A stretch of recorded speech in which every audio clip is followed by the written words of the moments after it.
Home remedy for how to kill Japanese beetles. Japanese beetles can destroy plants and crops in your garden. The beetles leave behind eggs that hatch into grubs. The grubs live in the soil and ruin turf on the ground.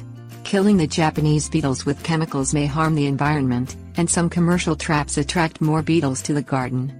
Killing the entire population of Japanese beetles that thrives in your garden may be an impossible feat, but you can focus on controlling the population to protect your plants from extensive damages. Things you'll need: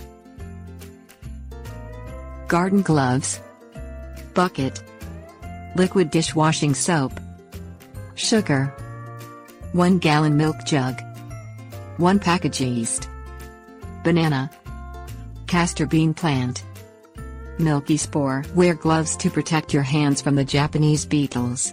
Pick the beetles off the plants and place them into a bucket of soapy water. The beetles will drown in the water and then you can dispose of them. Create a bait trap by combining 1/4 cup of sugar with 1 cup of water in a 1 gallon milk jug. Pour in 1 package of yeast and 1 smashed banana. Sit the milk jug in your garden 1 inch above the ground with the lid removed to trap the Japanese beetles. Replace the bait trap as needed. Grow castor bean plants to poison the Japanese beetles. Plant the castor bean in the areas where you notice heavy populations of Japanese beetles. Spread milky spore around the soil where you notice the beetles and their grubs. The milk spore will infect the grubs and kill them. Avoid watering the lawn as much as possible. Allowing the lawn to dry out will deprive Japanese beetle eggs of water, which will kill them. Tips: warnings.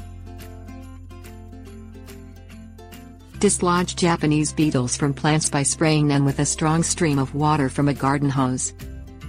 Plant castor beans away from children and pets because they are poisonous.